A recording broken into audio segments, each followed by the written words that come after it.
Welcome to True Crime and Wine Time. I'm Terry. And I'm Lana. Tonight, we are uncorking the truth behind one of the darkest crimes and breaking it down together with you. One case, one conversation, and one or maybe two glasses of wine to take the edge off. It's time to get comfortable and double check those locks before we get started. So let's take a sip and dive in.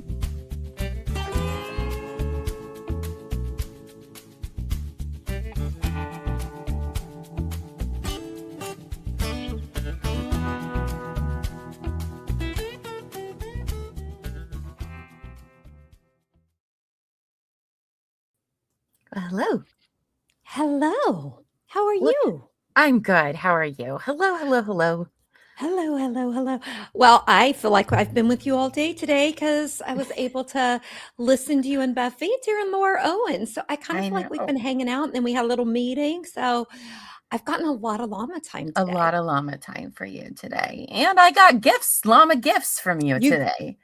Because the USPS apparently needs 13 days to send freaking Valentine's stuff. Right. And I got this cute little amazing bag. Oh, it's adorable. Thank you.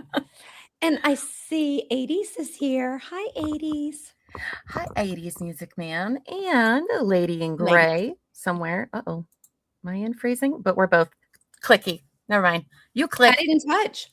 Oh, you didn't? Okay, so it just must be mine. My hands are right here. Wasn't me. Well, you guys, we do have two streams on YouTube going. We have a vertical layout and a horizontal layout. So if you're looking at one and you're like, I don't like how this works, go to our channel and pick the other one. One is for people that are on phones. The other are people how they're used to watching YouTube. So if you're on one of them and you're like, I don't like that, just pop over onto the other one. Unfortunately, our chats can't merge, which makes no sense. I know they merge on our end, but I mean, we could show the comments on stage, and they could just watch there and comment. I don't know, people. I'm sure YouTube will figure it out in about 8 years. It tracks. So, well, everyone, hello, happy Thursday night. Before we begin, though, if you're watching us on YouTube, please hit that like button, subscribe to our channel, and hit the notification bell so you never miss when we go live or drop an episode, because we do more than just True Crime and Wine Time here. We got Couch Court with Llama, we got Midday Missing, we got Too Much Internet, we got Llama Learns About, we got lots of Dearest Mother's Darkest Secrets coming back. So we're always doing something over here on our channel. So please do that. Let everybody know where the party is tonight. Yes. And if you're listening to this on the pod apps, please download, leave a rating and a review, as believe me, guys, it helps our little pod get noticed. And then one day we'll be a big pod. One day. Or a medium pod. One day. You can also become a member of our YouTube channel, which comes with all sorts of exclusive perks, including shows that don't premiere to the public, like Llama Learns About, and most of our TMI episodes. All you got to do is click the little join button and pick which tier works best for you. And you guys, the lowest one is just 99 cents. And you get a whole show out of it. So, and other good things as well. Much more. That's right. Belle's kicked herself out. Belle's, be nice to yourself. Do not do that again, or I will drive there and I will kick your butt. Ooh, nice. Okay.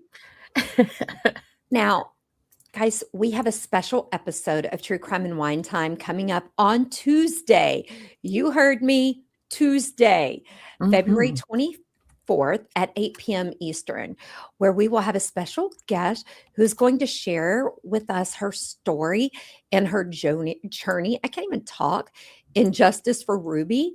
But guys, I have to warn you, this story is going to make your blood boil, your heart break, make you smile, make you grab tissue, and so much more. Okay, yes. I'm telling you, it's got all the feels. I'm so excited to have her on. I've been doing a little bit of research into it. I'm diving more into it over the weekend, but I'm already pissed. Yeah, look at that face of Ruby. She's so cute. Oh. Yes, Bells, there are some Okay, I clicked it first and you Sorry. tried to click it. Stop trying to be controlling. Yes, there are tornadoes, not Mhm. right in her direct area, Not yet. but if we hear the siren go off, Llama's just going to leave the computer streaming Yeah. so that we can all see what happens.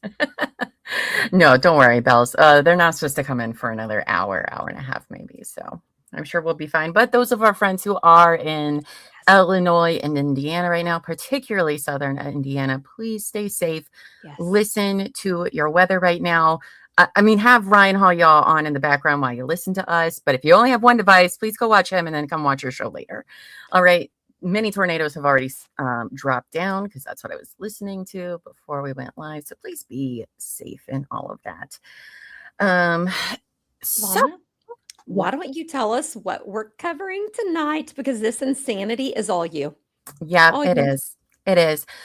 So tonight we're covering part 2 of the Stephen Eldridge murder and the case against Maureen McDermott, who is still sitting on death row over 35 years later. Now, it's not a well-known case, and it's an older one.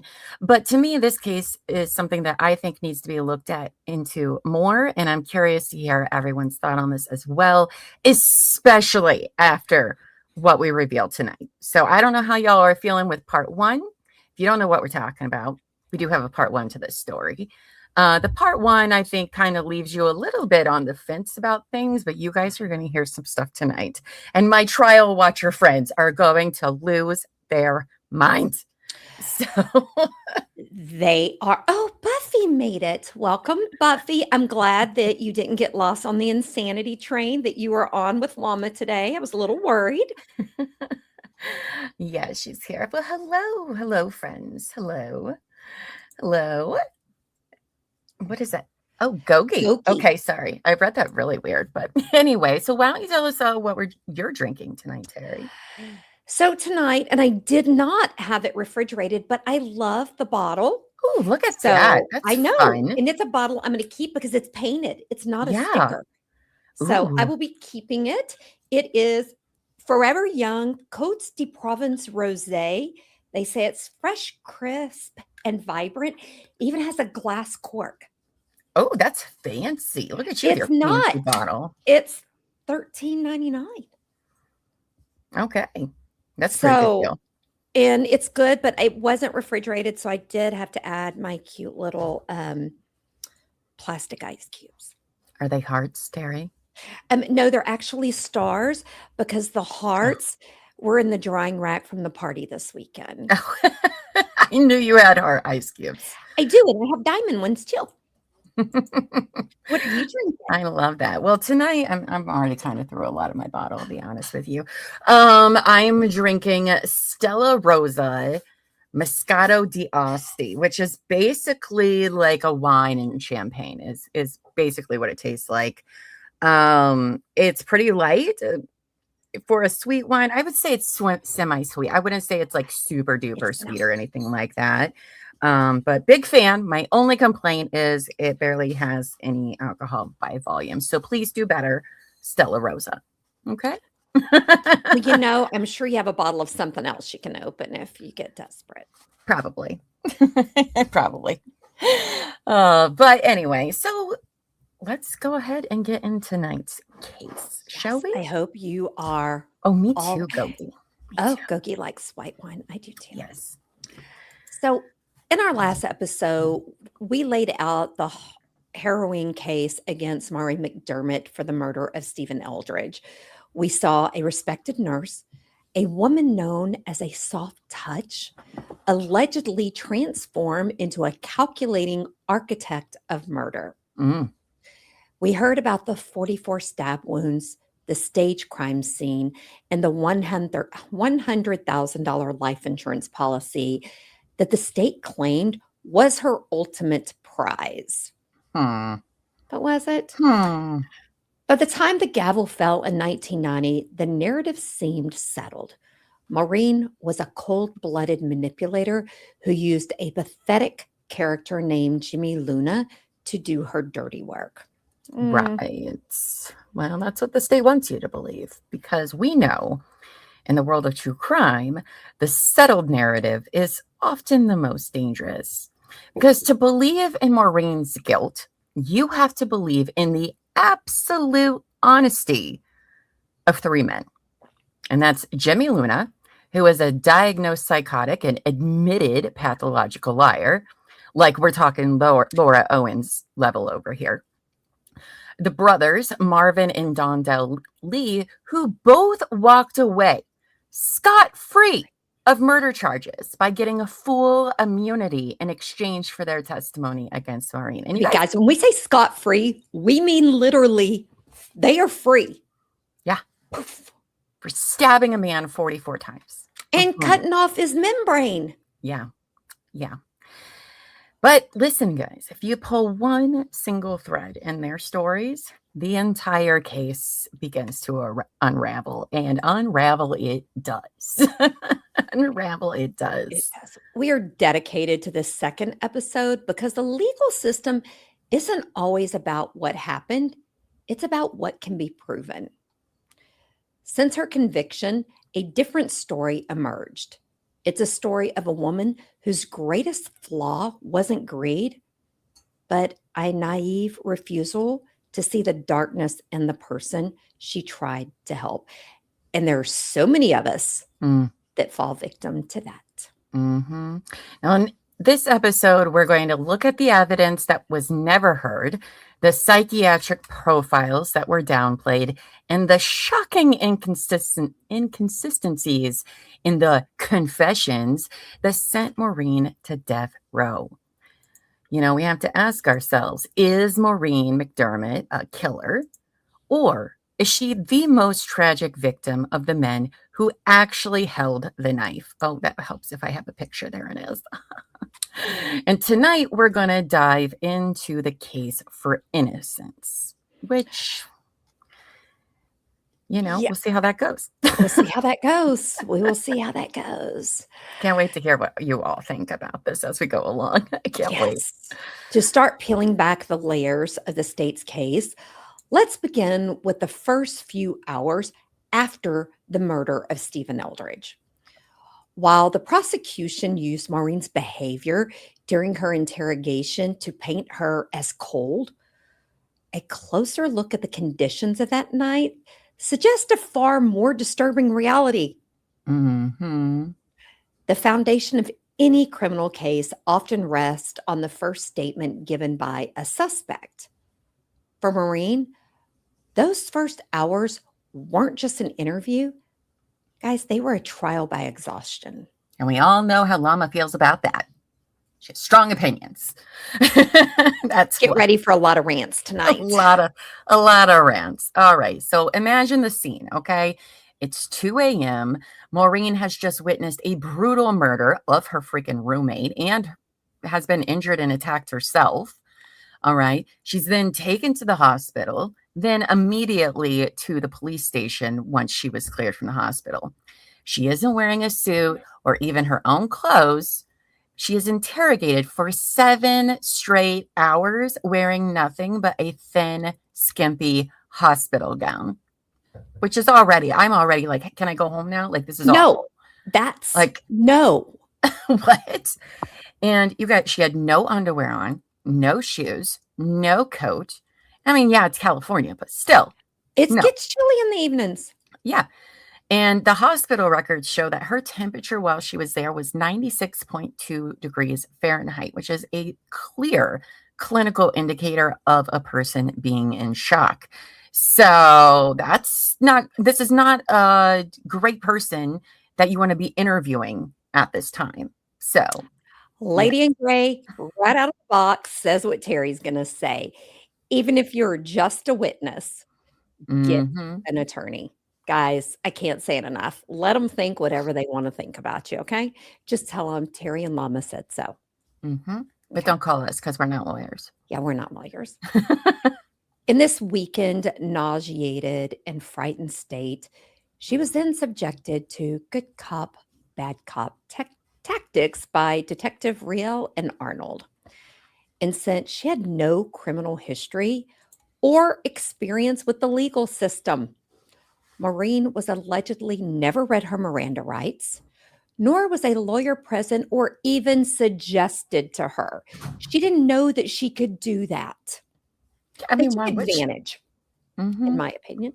And also, this is the 80s, where recording interviews, both with tape recorder and, visual, isn't really much of a thing. So, I mean, do I think there's a good chance that could have happened? Yes. Oh, absolutely. Yes, I very much could, especially if you know anything, because remember, they're in Los Angeles, that area. So if you know anything about that time during the 80s. Well, look at what happened in Texas in the 80s with one of the cops that was on the yogurt shop murders. He held a gun to a Right. person's head to try to get a confession out of them, and the guy wasn't guilty. Right. But I'm sorry, you hold a gun to my head, I'll confess. Right. I mean, who wouldn't, honestly? Maureen later described the intimidation she felt. She claimed Detective Ryle was openly hostile, even stating he, quote, did not like homosexuals, creating a climate of fear rather than fact-finding. Because remember, Stephen was gay, and Jimmy said, well, Maureen wants it to look like a homosexual murder. And so, And your personal opinion, sir, when you're being a detective and interviewing, has nothing to do. Sorry, keep it to yourself. Perhaps most damning is the police paperwork. In their request for a search warrant, detectives wrote that Maureen appeared not to be in physical or emotional distress. which I do not believe. Sir. I'm in emotional distress just wearing a hospital gown. Let alone it being hours and being questioned. Yeah. Sure.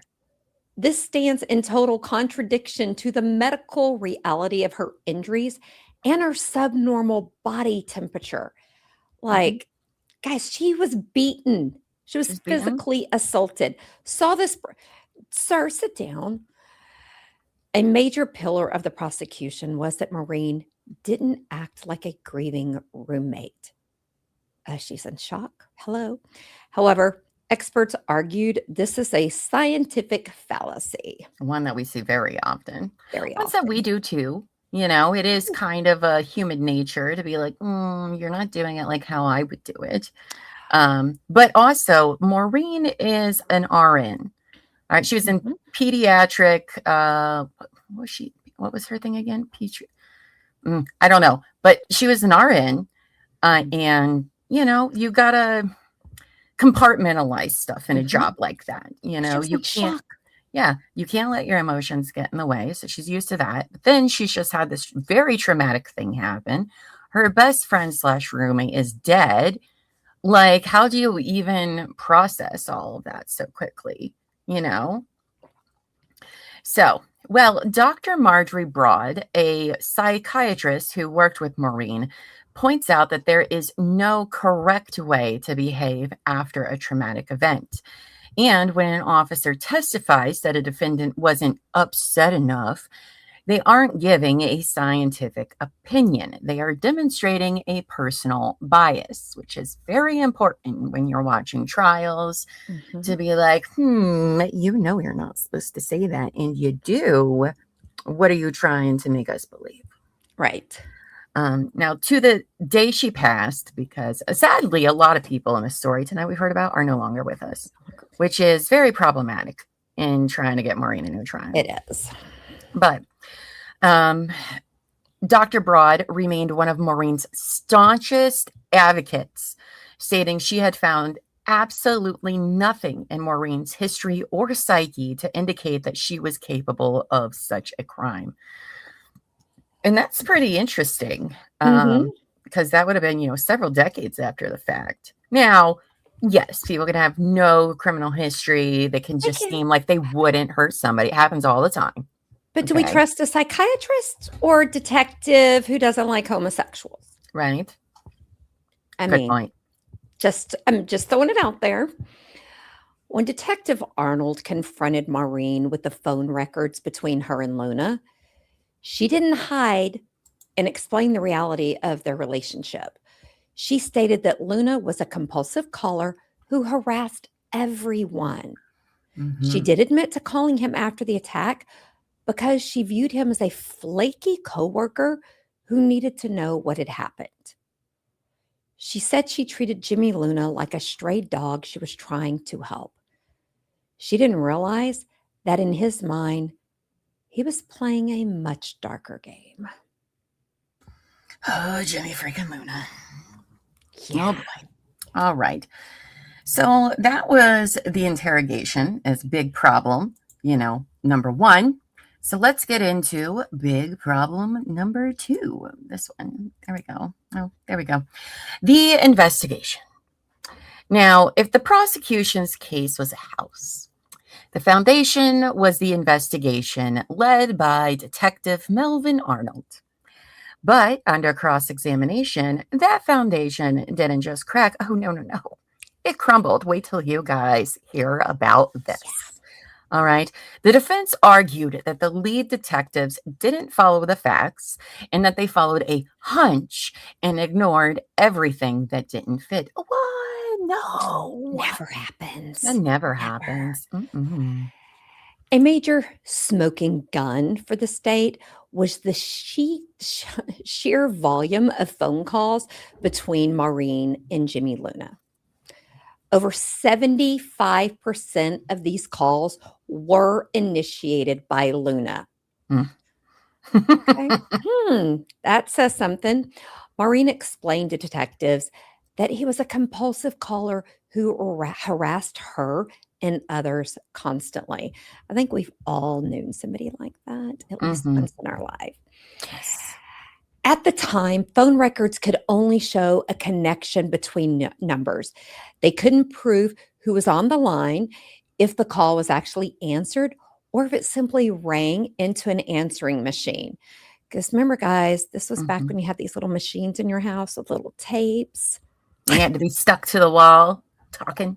The mountain of evidence was, in reality, a mountain of unanswered rings. Yeah, because remember in part one, they were like, oh my gosh, there's all these phone calls. Look at all of these phone calls. And really, it didn't really say a whole lot of anything. There wasn't a phone conversation, just phone calls.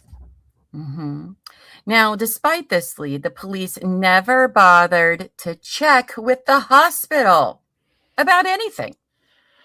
Had they asked, they would have found coworkers ready to testify that Luna was frequently reprimanded for making hundreds of personal calls. Now, this next part. One of the most bizarre pieces of evidence used to discredit Maureen's story involved her claim that she was interrupted while preparing for a bath. All right. So the police claimed the water was too hot for her to have been in the tub. All right. They're like, no, there's no way you could have been in there. However, the science that they go to use in court was shockingly unprofessional. All right. If you watch the Karen Retrail and Aperture rings any bells and Dr. Welcher rings any bells, well, we may have met the future, Mrs. Welcher, because this is worse than that. Okay. Oh. So LAPD. Oh, that's not me. That's you. LAPD, you tell them. LAP, as I'm the bath queen over here. That's right. LAPD criminalist Doreen Music admitted she never actually took the temperature of the water at the crime scene. Yep. Nope. Instead, she testified that her independent experiments were conducted in her own bathtub at home. Yeah, super scientific. Excuse me, Miss Doreen? How could you even conduct experiments in your own bathtub if you don't know what the temperature was in the bathtub? And the type of bathtub. Because let me tell you, your water I take heater? some hot baths, people. I come out and my legs are flaming red. Some people like that. Now, Music herself eventually walked back the too hot claim, describing the water merely as moderately warm or warmer than lukewarm. So scientific. That's a big difference, people. That's a big Also, difference. none of this matters. It doesn't. Like, none of it. I can't even believe that this was brought up in a death penalty trial. And this was used as forensic evidence against. Are you kidding me? Bathwater That was never even temperature gauged. To begin with. It's crazy. I love that there is a Detective Vanderlazy training school. Yes. Yes. So many go there, it seems. Now, perhaps the most damaging revelation came from Detective Arnold himself. Gosh, if you guys thought that was bad, buckle up. I'm going to have a drink for this. In a capital murder case, you expect meticulous documentation, right? I mean, we're talking about the freaking death penalty here. Now, instead, Arnold, again, lead investigator, admitted he took 0 notes at the crime scene. 0. And by the time he testified 5 years later, he was relying entirely on his memory. Isn't that convenient? Isn't that convenient? If he does that on a death penalty case, can you imagine what he did on other cases? Right? Right? I mean, you walk into that kind of scene, you should be like, oh shit, I need to get all of my ducks in this row and in this basket, and I need to, no. Didn't bother taking a single note about anything.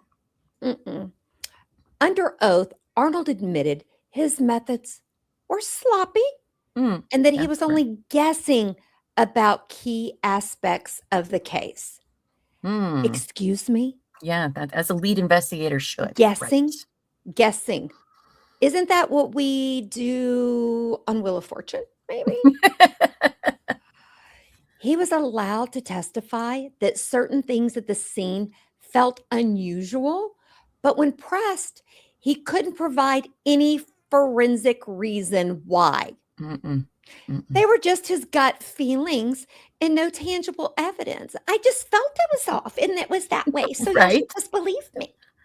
Right? Isn't it crazy? Like, I mean, already. We should have had Laura Owens writing his notes, considering the way she, writes a novel of stuff. Right? Like, oh my gosh, it's crazy. Now, in a final startling admission, Arnold stated that he didn't even know who wrote the notes that did exist in the file. Didn't even know. He's like, I don't know. It was me. I don't know who did it. Somebody put notes in there and nobody has their name on it, right? So basically, the lead investigator of a death penalty case was essentially guessing his way through the witness stand. And it was allowed. Guys, it was allowed. It was allowed, which is crazy to me. Now, the question is simple. Can you sentence a woman to death based on crude bathtub experiments in the memory of a detective who admitted his work was sloppy? Like, what? No, I would. If we were watching this trial right now, I'd be like, nope, doesn't even matter. Doesn't even fucking matter if she did it or not. Nope. We would be calling the courthouse if they let this stuff fly on the stand. Okay. Right. Now, let's shift the focus from the evidence of the crime to the conduct of the man tasked with defending Maureen McDermott, her lead attorney, Joe Ingberg.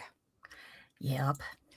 While the prosecution painted a picture of a fair trial, the defense's inner workings suggest a staggering series of ethical breaches and professional failures. Yeah. I mean, buckle up, babies. If you thought what we've already said is not good for her, well, it's not great when this is your defense attorney either. So the most explosive revelation of Maureen's defense involves a direct connection between her lawyer, Joe Ingber, and her accuser, Jimmy freaking Luna. All right, who remember is the state's star witness.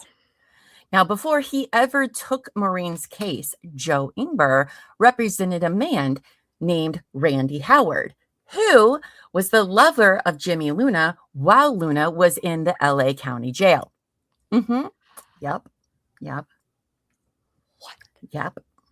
It gets better. Oh, I know, but what the hell? Luna had actually attempted to hire Ingber himself and later testified that Ingber had actively sought to be appointed as his defense counsel. That's a big no-no. But when Ingber was instead hired by Maureen's friend, he reportedly denied any prior relationship with Luna. Basically, he lied. Mm-hmm.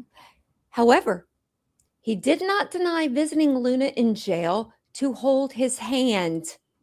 Right. And the prosecution's record suggests that the district attorney was completely aware of this conflict of interest, but never alerted the court, which is horrible and shocking. Right. Because, like, listen, if you go to a lawyer, right, you haven't hired them yet as your attorney, but you have given them details about your case. And let's say me and Terry were suing each other. And I go to lawyer A and I tell, do a consultation with them about what happened. Guess what they can't do?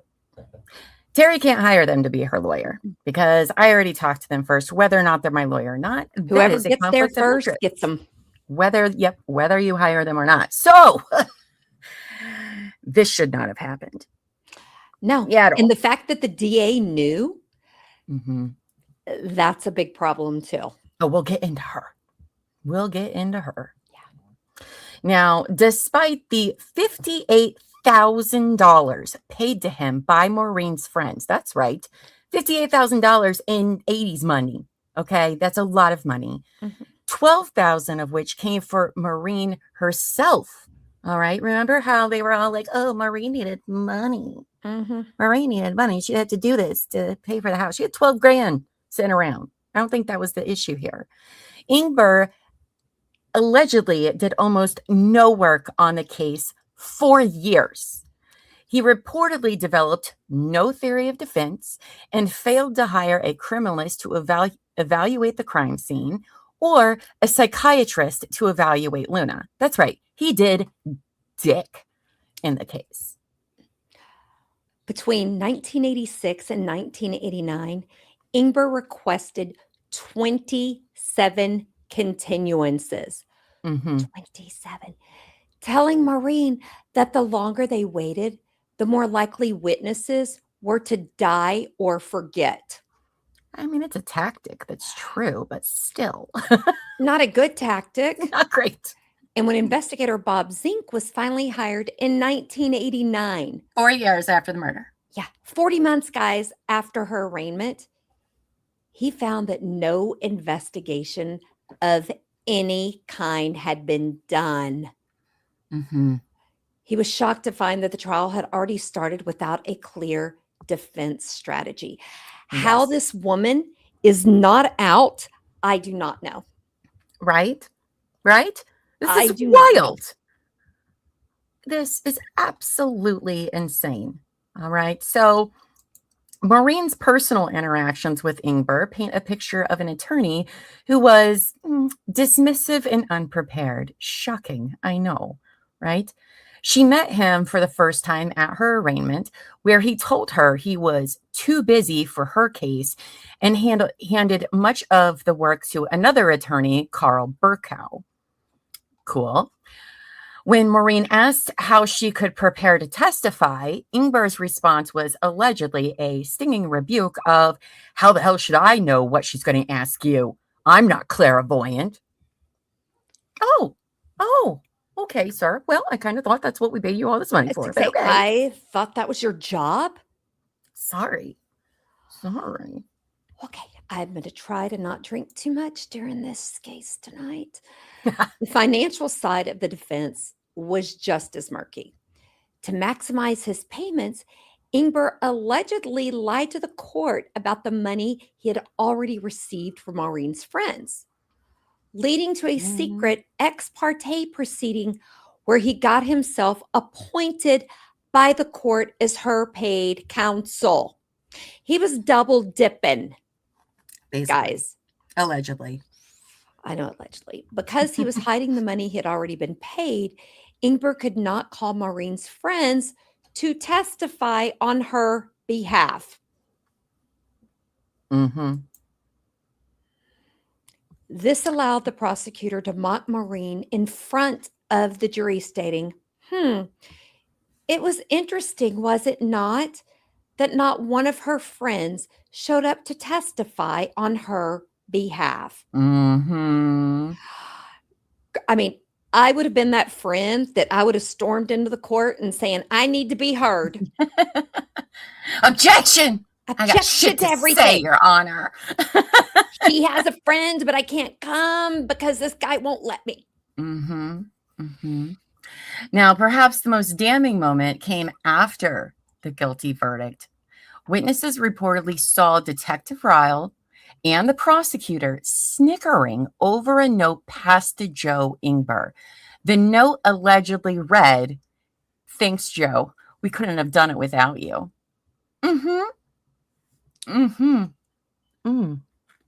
Oh, my.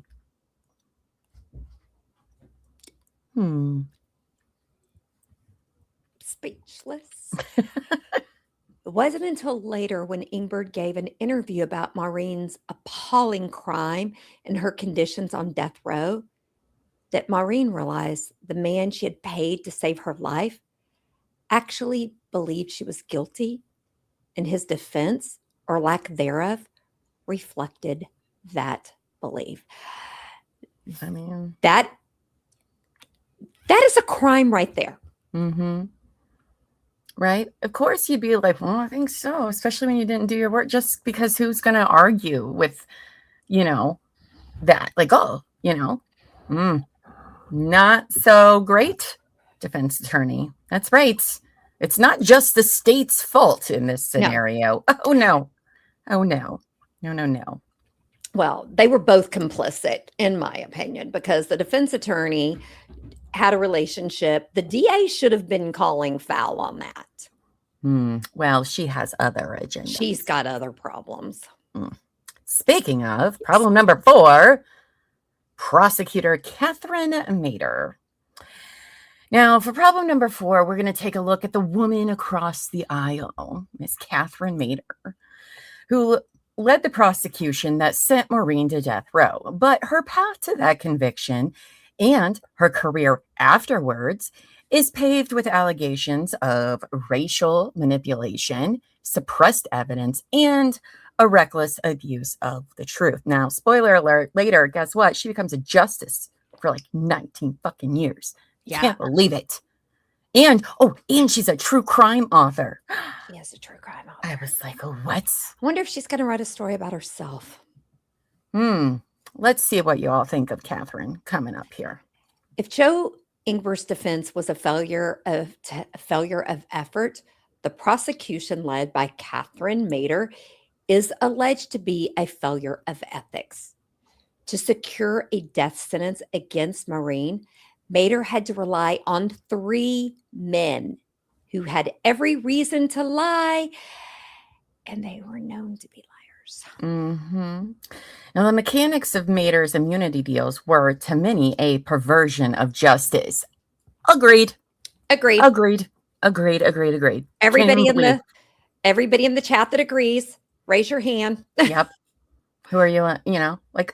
Maybe it's a bad idea to let people who stabbed a man 44 times and mutilated his body, maybe giving them immunity. Yeah. And just releasing them back out. It's disgusting. For what? Is that really worth convicting a person who didn't actually stab somebody? No. Became a justice, so she got something out of it. No. Remember, she later becomes a judge. Now, Marvin Lee was granted immunity, and then a year later, Mater discovered that he had lied and admitted the fact that his brother, Dondell, was also a killer. That's right. So she immediately, we think, revoked his plea deal for perjury, right? Of course, right? No. Instead of revoking Marvin's deal for perjury, Mater doubled down by granting total immunity to Don Dell as well.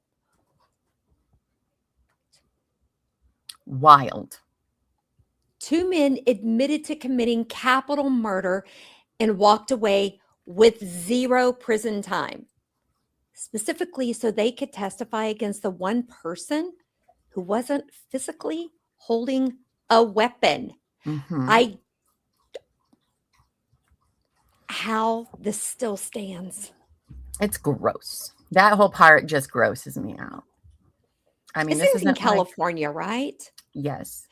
I think we need to call Daddy Newsom and talk to him about this. Pass that immunity like her name was Oprah. No shit, right? You'll get immunity. You'll get immunity. You'll get one. I mean, it's unbelievable. Daddy Newsom. Unbelievable. Now, perhaps the most disturbing allegations involved how Mater reportedly recruited Jimmy Luna. Now, according to Luna himself, and we know he's not reliable, but whatever, reliable enough for her to make him her star witness. So you know what? I guess we'll believe Jimmy on this one, Mater. Mater framed the case in racial terms to ensure his cooperation. She allegedly told him it would be racist to offer a deal to Maureen, a white woman, while prosecuting the 2 black guys and the Mexican. That's what Jimmy Luna allegedly said. And I think he's a liar and we shouldn't believe anything he says. But Catherine Mater, you made him your star witness. So when it comes to you, I'm going to believe whatever he has to say. How does that feel? By her own reported words, she mocked the idea of Maureen joining her side, saying, "Hey, Maureen, us white people will walk down the primrose path. That's not right, okay?"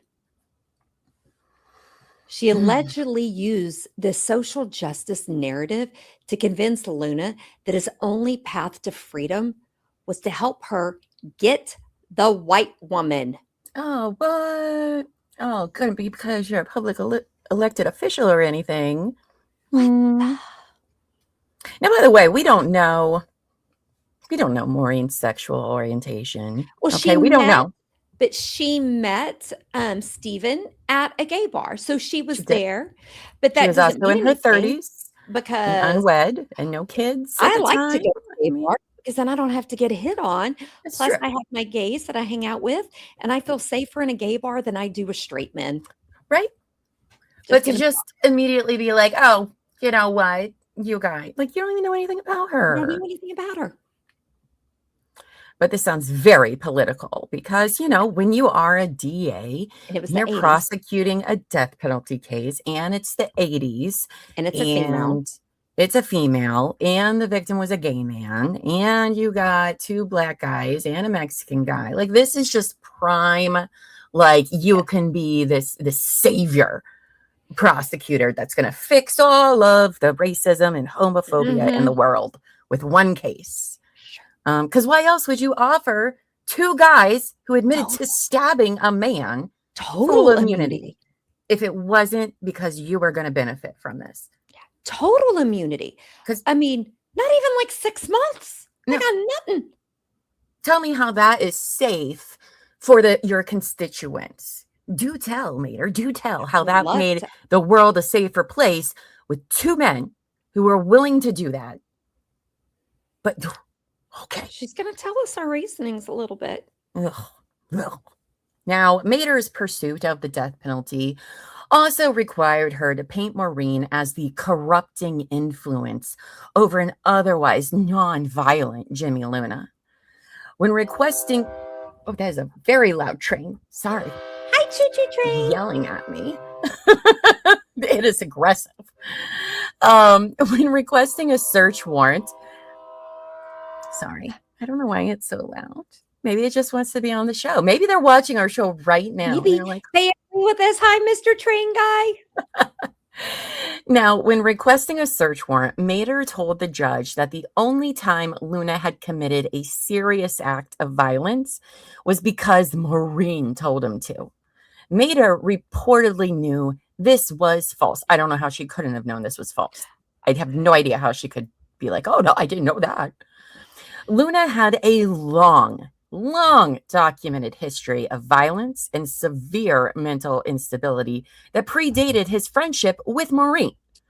Information that Mater allegedly withheld from the court, like all the other stuff we've just covered that she didn't bother to tell nobody. But okay. Okay. Under California law, a person cannot be convicted on the word of an accomplice alone. There must be independent corroborating evidence. Yeah, we'll see how that goes. Mater herself admitted her best evidence, the voluminous phone records, didn't actually prove anything on their own. Nope. Essentially, Mater asked the jury to believe the word of a man she herself called a liar and a cold-blooded killer simply because he provided a narrative that made those phone records look suspicious. Oh, no. And he made 75% of the calls. Right. Now, after this, Catherine Mater eventually rose to become the first Inspector General of the LAPD. But her tenure there ended in a forced resignation that mirrors the criticisms of the McDermott trial. That's right, the police commission's assessment of her work was scathing.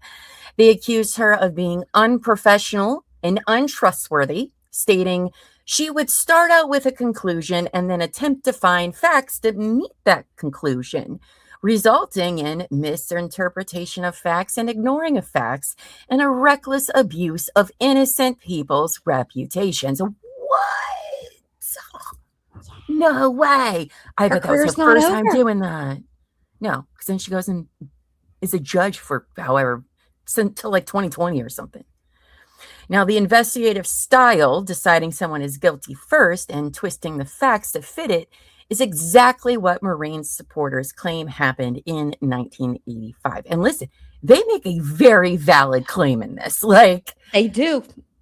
You know, we do hear a lot of like, oh, they're definitely innocent. And you're like, okay, well, that's like a few things. And honestly, if that's one thing in the trial, that doesn't outweigh everything else. This got a lot of reasonable doubt. And then I got a whole lot of BS for this one. Yes, agreed. Now we're going to talk about problem number 5. The biggest of the problems. The biggest. Jimmy Luna. So next, we're going to peel back the polished narrative of the state's key witness. To the jury, Jimmy Luna was a co-conspirator who had finally seen the light. Oh, good for him. But to those who truly knew him, he was a man living in a world of violent delusions and habitual deception. Mm-hmm. To understand why Maureen's defense claims she was victimized by Luna, you have to understand the man behind the testimony. I am sure many of you are already like, how did they even put Jimmy Luna on the stand? Well, you're going to be asking yourself that even more. Okay. Unbelievable. It's the story of Jimmy Luna begins in a tragedy. Born in Los Angeles in 1953 to parents struggling with heroin addiction. Abandoned as an infant, he was shuttled to relatives who met his presence with resentment rather than love. Now, his childhood was a gauntlet of emotional, physical, and sexual abuse. Psychologists would later describe him as a man consumed by rage and propelled by violence, a direct byproduct of his early trauma. From a young age, Luna learned that truth was a liability. All right. He became a serial liar, often crafting one lie to cover another. Witnesses recalled a disturbing pattern of him doing this. Luna would often break into tears while lying, using his own emotional distress as a shield against being caught. Oh my goodness. That's almost like somebody else I covered today. I'm like, is this so? As he reached adulthood, this behavior didn't just persist, it escalated. His record was a revolving door of antisocial behavior, including a history of offenses that grew increasingly severe over time. He also had multiple suicide attempts, drug overdoses, and a struggle with various diseases, including secondary syphilis. Right. And if you don't know what syphilis does to your body and your brain, it's not great. It's not great. But despite this volatile background, Luna was hired as an orderly at the LA County Hospital through an affirmative action program. It was here that he met Maureen, but he was far from the reformed worker the prosecution suggested. Like, literally nobody is going to be like, oh, he was great. Said no one. No. Ever. On the job, his reputation was infamous. He was known as an oddball and as a sadist, frequently abusive towards both staff and the vulnerable patients in his care. His behavior was marked by a series of bizarre compulsions. Now remember, everybody at the hospital said Maureen's like a freaking saint. And he, all right? And here, this jackwagon can't even keep it together for like 5 minutes and is hurting people. Now, Luna was, as we've said, a compulsive phone caller who didn't just make calls, though. He also performed in them. He would juggle different identities, affecting various voices, frequently identifying himself as a woman named Rita. He was also known to stalk individuals and once admitted to a psychotherapist that he felt uncontrollable rage, even confessing to assaulting his girlfriends. So, super stable star witness. Nailing it, Catherine. I'm like, she's doing good. To truly understand why many believe Maureen was victimized by her own compassion, we have to look at the workplace where her relationship with Jimmy Luna began. While part one touched on their connection, the reality of Luna's tenure at LA County Hospital paints a picture of a man who is a ticking time bomb. Tick, tick, tick, tick. One that Maureen, in her naivete, continued to try and diffuse long after others had run for cover. That's right. You remember how Catherine was like, oh, he never did anything violent ever. Now, during his early years at the hospital, Jimmy Luna was seen as a peer. But during his final 2 years, that image fractured all apart. To his coworkers, he shifted from a troubled man to a strange and scary person. Because Luna didn't just have a poor attitude. He was a source of genuine fear for the hospital staff. Like, I'm going to just say, HR staff at that hospital, you are not doing your job. Okay. Nurse Linda Spear was forced to quit her job because of Luna. After she wrote him up for being late, Luna reportedly physically assaulted her and slashed her tires on 2 separate occasions. HR, where are you? Other nurses, including Martha Espinoza, the woman Maureen was thinking of going to Saudi Arabia with, overheard Luna explicitly threatening to kill Linda Spear. He even bragged about making crank phone calls to her home to keep her in a state of terror. He is a true sadist. He gets off. Oh my gosh. Now, while employed as an orderly, Luna was arrested 4 times. What? 4. And Catherine Mater didn't know? With charges including assault with a deadly weapon. He sounds like a perfect person to have. Perfect star witness. Just knocking out of the park. Because, you know, I'm definitely going to believe Jimmy Luna over the freaking hospital staff. You know, like what? What? How are we putting this man on the witness stand? I mean, plus in part 1, he made the comment that Maureen never specifically asked him to kill Stephen. He just knew, but yet in a previous conversation, he said they negotiated money. Which is it?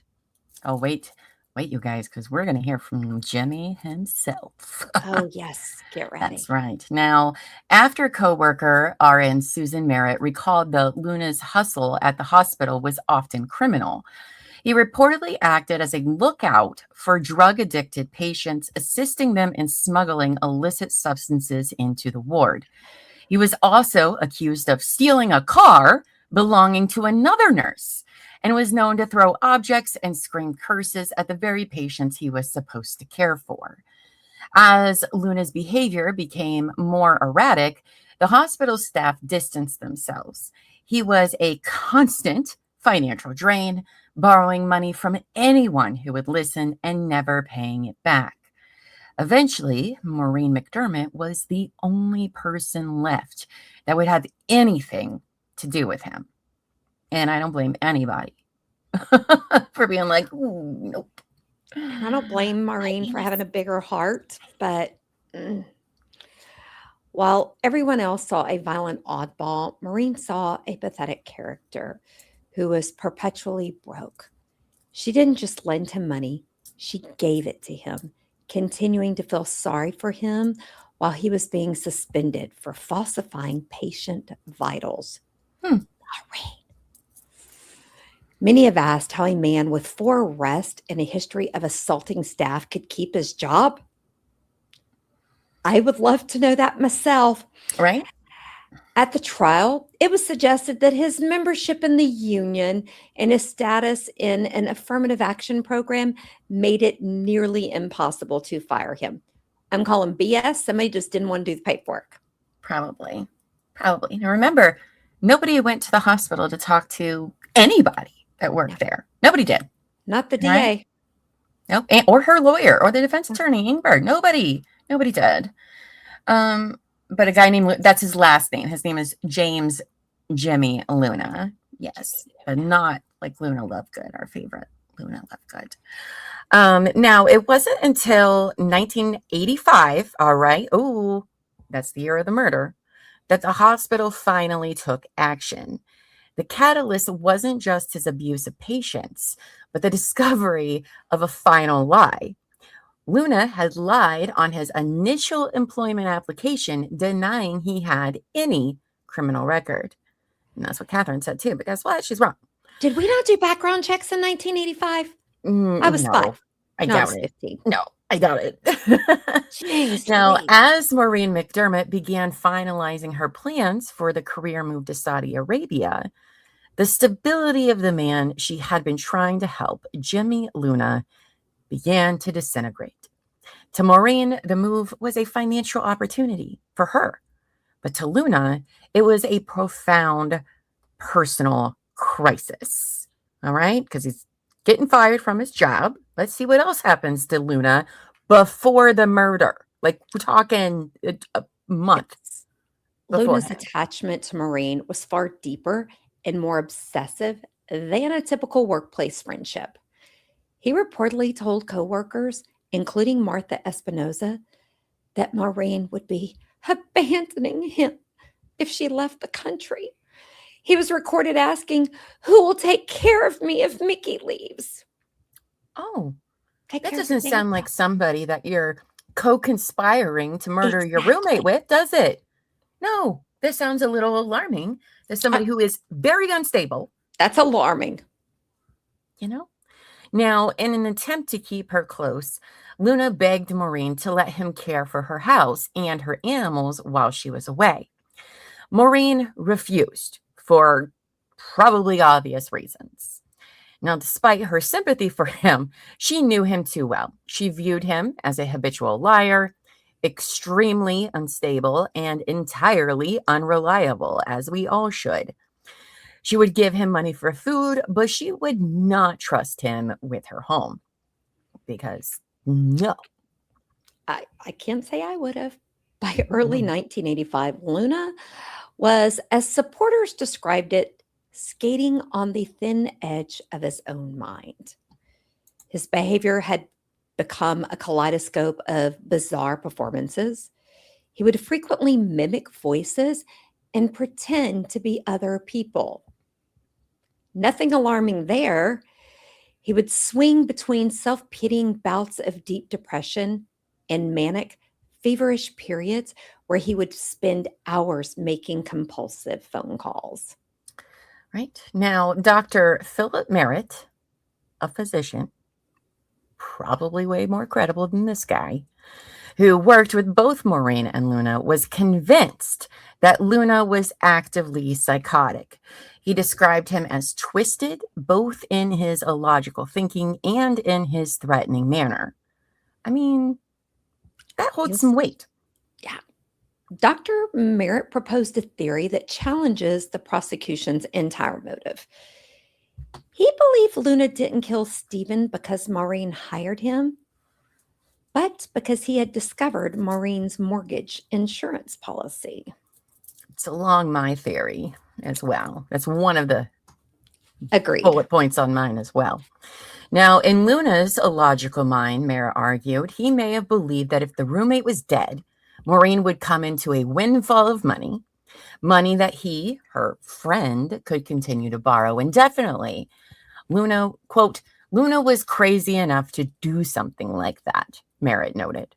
I mean, I would say yes. I would say yes. The timing of the murder aligns perfectly with the collapse in Luna's personal life. Okay.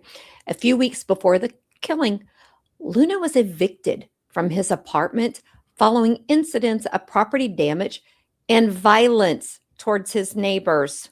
Mm-hmm. This was a great person to trust. Right? Lost his job, lost his place to live. His bestie is going to Saudi Arabia, his meal ticket. He's leaving. What? That can't be motive, right? No. What are you talking about, Mama? That can't be. That makes too much sense. Books again? That's crazy. That's crazy. Now, in a state of homelessness and rage, he reached out to one person who always said yes. He asked Maureen for money. For the first time, facing her own financial pressures and her upcoming move, she told him she couldn't help him. So he hears, well, I don't have the money. Yeah.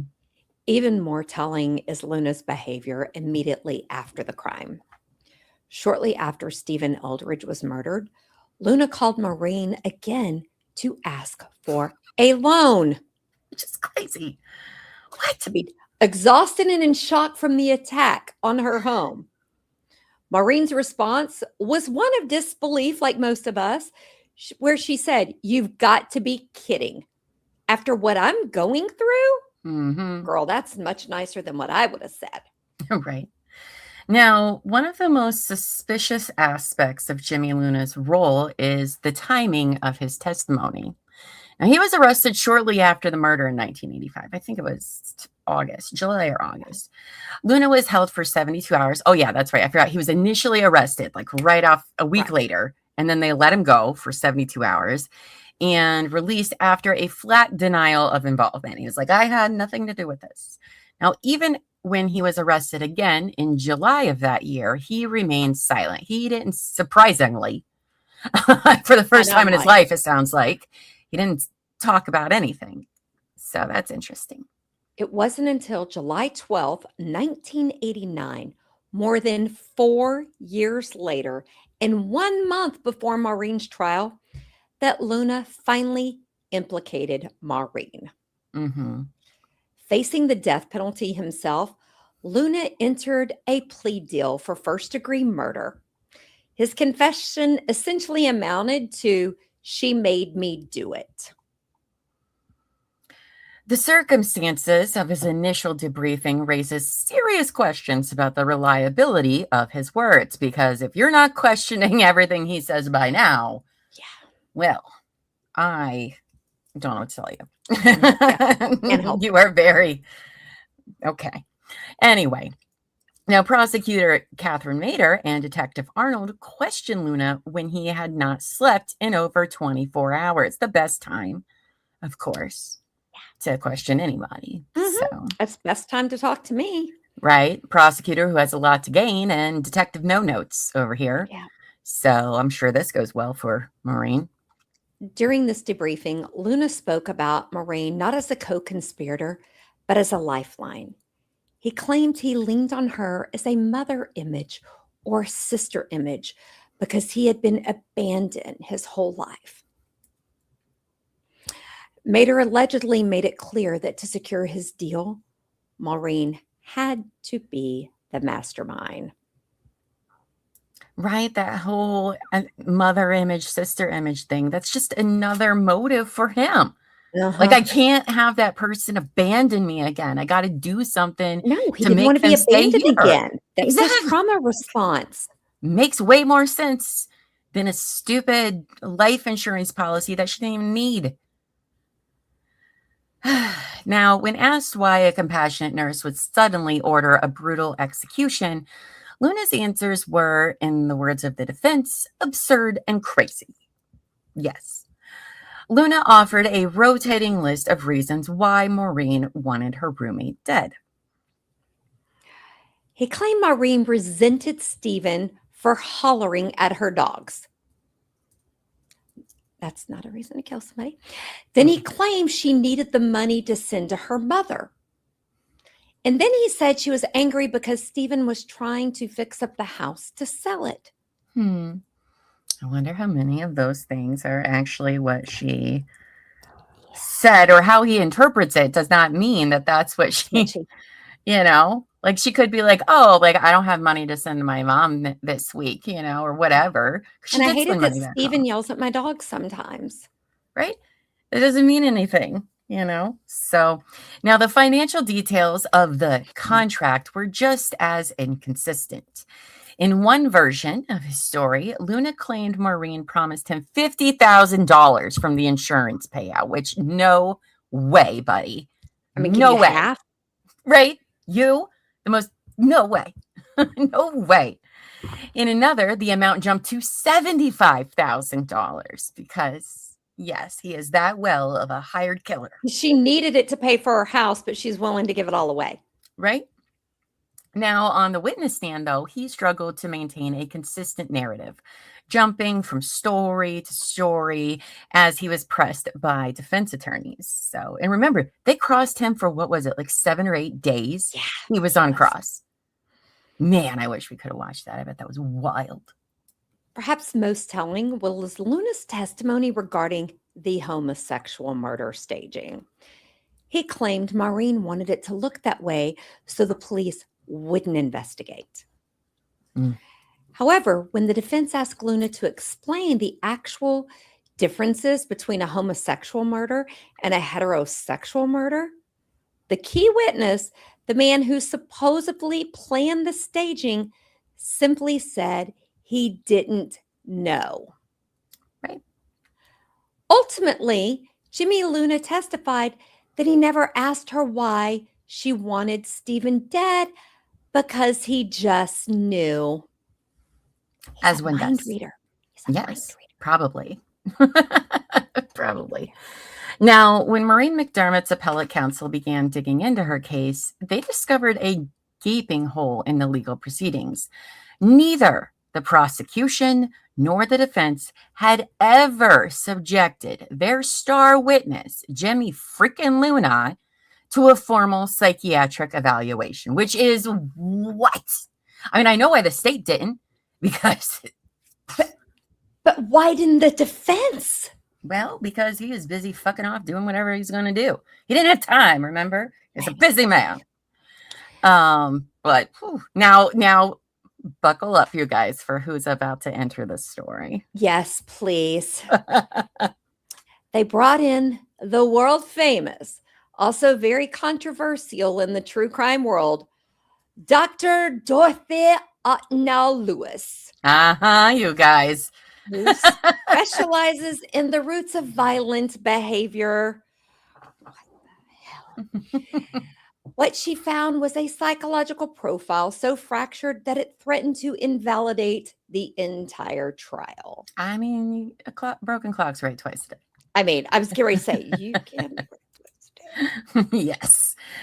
I expect all the emoji reactions. Who that? Oh, if you don't know. Well, she's a peach. She appeared. What was the latest trial she appeared in? The Letitia Stalk trial.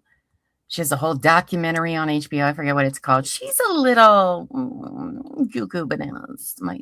She's very into dissociative identity disorder and multiple personalities, which is fine. But she's too immersed in it that I I feel like she's very biased because of how much she's immersed in it. She's something, but I will say in this instance, I think she's probably right. I think she's probably right about this. She can be right. Now, Dr. Lewis determined that Jimmy Luna suffered from a severe dissociative psychotic disorder. According to her findings, Luna wasn't just a liar. He was a man who lived in a state where his mind literally detached from reality. And I mean, I don't need to be a psychiatrist to figure that out. I was going to say, I don't, yeah. So, Dr. Lewis noted that one almost never sees this kind of mental illness without a history of extraordinary physical and sexual abuse. Luna's childhood, marked by heroin-addicted parents and brutal relatives, had created a mind capable of total disassociation. perhaps the most shocking was the discovery that Luna had expressed intentions of castrating a man long before he ever met Stephen Eldridge. Oh, so Maureen didn't just say, hey, don't forget to Maureen didn't come up with it. What? That's not what Catherine Mater wants us to believe. This was not a staging idea suggested by Maureen. I keep getting ahead of myself. It was a pre-existing violent obsession living inside Luna's own psyche. Dr. Lewis concluded that at the time of the murder, Luna was becoming increasingly psychotic and out of touch with reality. You don't say. And remember, too, he has syphilis Like, as well. okay, Captain Obvious. Right? I know. In this state, his interactions with Maureen were filtered through a delusional lens. Now, she believed that Luna could have easily misinterpreted a casual remark from Maureen, perhaps a complaint about a roommate or a dog, as a direct command to kill, which I very much have come to that conclusion as well. That's exactly what I think has happened here. Or even more simply, he may have acted entirely on his own fantasies and then retrofitted Maureen into the story to save himself once he was caught. Also possible. This even matches Luna's own admission at trial when he testified that Maureen never actually asked him to kill Stephen, but that he just knew it was what she wanted. Also, I think he was jealous and envious of Stephen. I think he was too, because she was letting him in the house. He let her split the house, and I agree. I think he very much was envious and jealous of him, that he had everything that he didn't have. And that's why it was so brutally and unnecessary violent in their killing of Stephen. Because Stephen was a very good-looking guy. He had it together. He was young. He was everything that Jimmy Luna wasn't. In her report, Dr. Lewis did not just analyze Luna. She analyzed the justice system that allowed him to testify. Her words were, an indictment of both the prosecution, or an indictment of both the prosecution and Maureen's defense. Given Jimmy Luna's history of bizarre behaviors, it is difficult to understand why the prosecution in this case failed to have him evaluated psychiatrically prior to accepting his account of the murder. I have the same question. Dr. Lewis, we agreed for once. Just want to put that on the record. We agreed today. For once. For once. I mean, as they say, a broken clock right twice a day, right? Now, Dr. Lewis called Joe Ingber's failure to demand an evaluation, quote, more incomprehensible still, because had the defense done their job, they would have uncovered a history of extreme abuse, dissociative states, and psychotic misperceptions and pre-existing fantasies of murder and castration. Had this condition been recognized, Dr. Lewis stated, his credibility as a witness would have been destroyed. Even though I think we didn't even need all that to destroy it, in my opinion, but definitely would have helped. Oh, Lady in Gray just caught up. Yes. Yes. Dr. Lewis. Yes, babe. Yes. Yep. Yeah. That one. And that one. Dr. Lewis directed her sharpest criticism at Catherine Mater. She argued that a public prosecutor's duty is to seek the truth. That's right. That's your job. Yet Mater chose to ignore Luna's obvious instability. Instead, she offered a delusional man an opportunity to save his life by helping her put a white woman on death row. Catherine Mater, you should be ashamed of yourself. Agreed. Now, Dr. Lewis concluded that Mater committed grievous misconduct by resting her case on a delusional account. Her professional opinion was clear. Had an evaluation been obtained, Luna would have been excluded from testifying as a witness entirely. She is absolutely right. That is exactly what would have happened. Yeah. This revelation changes the entire framework of this case. It suggests that the contract between the nurse and the hitman never existed. Instead, it was a collision between a woman who was too generous and a man whose mind was a minefield of violent delusions. Yeah.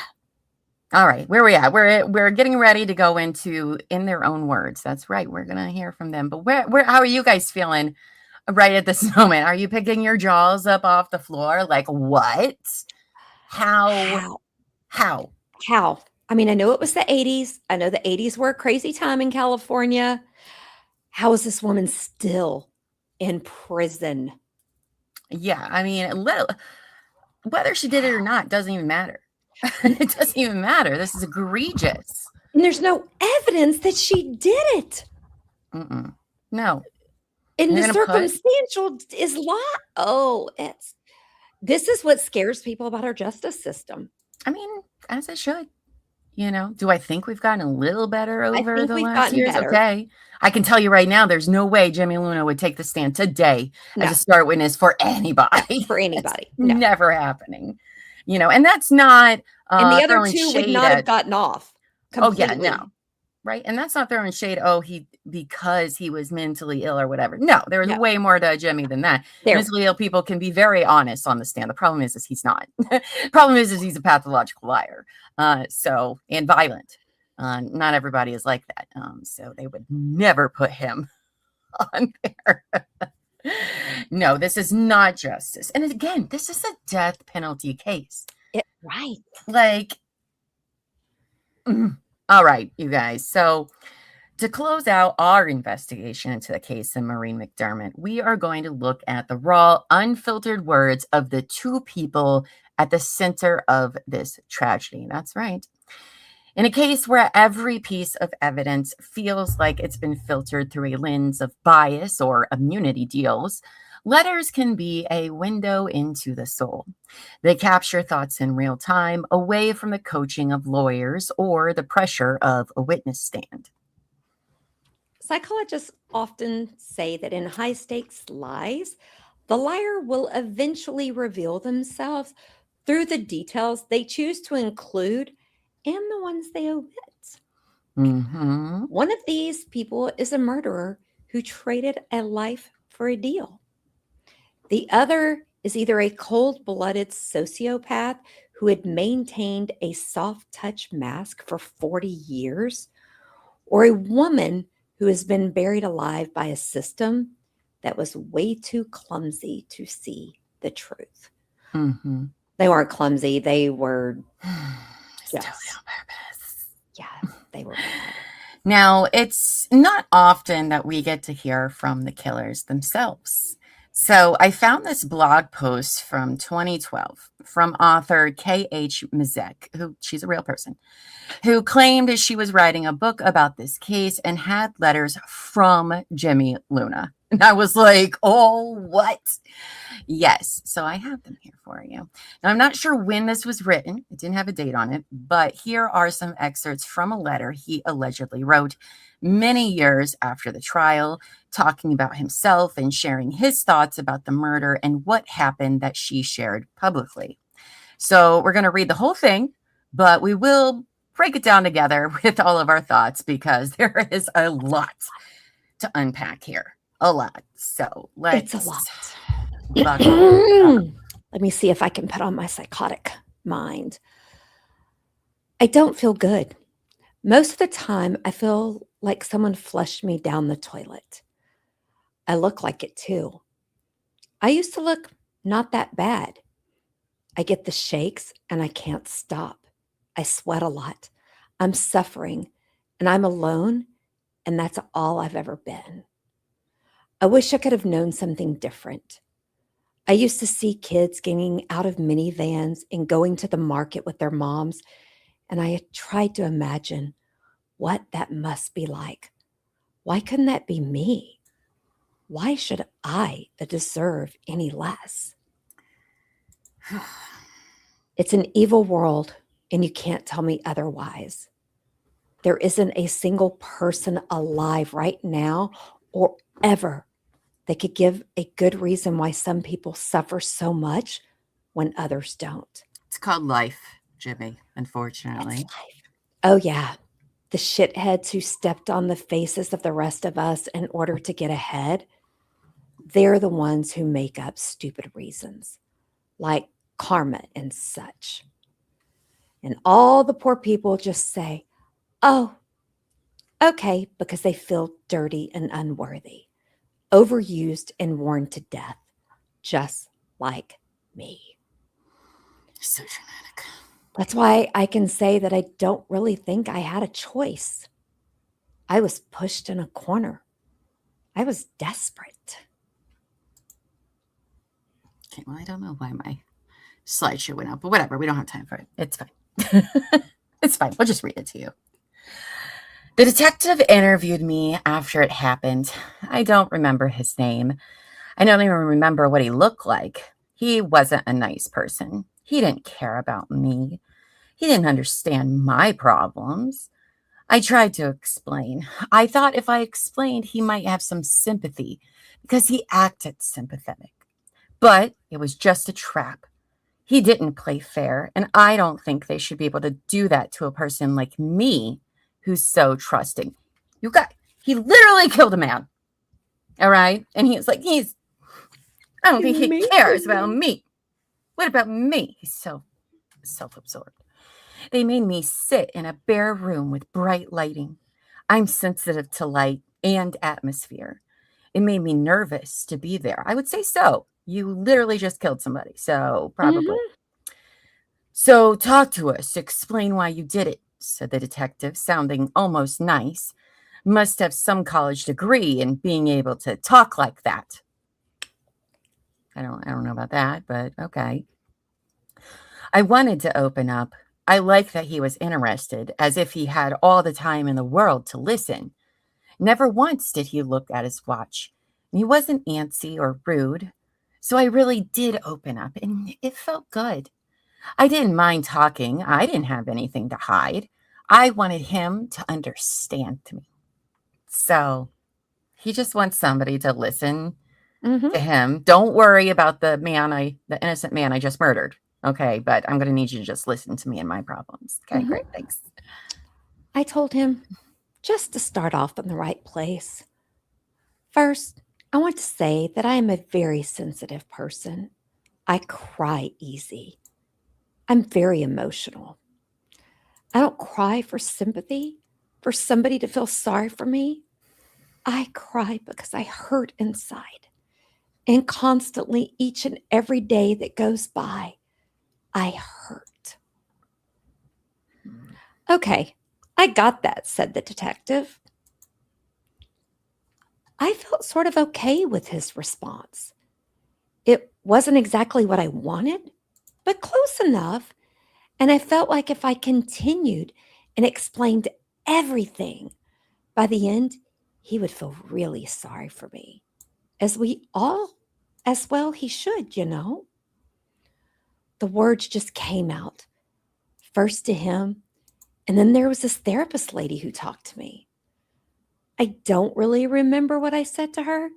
It's all jumbled together in my conversation with the detective, I guess, because that's the first thing that happened, where it all started, where the words first came out of me, and then it got easier and easier to talk.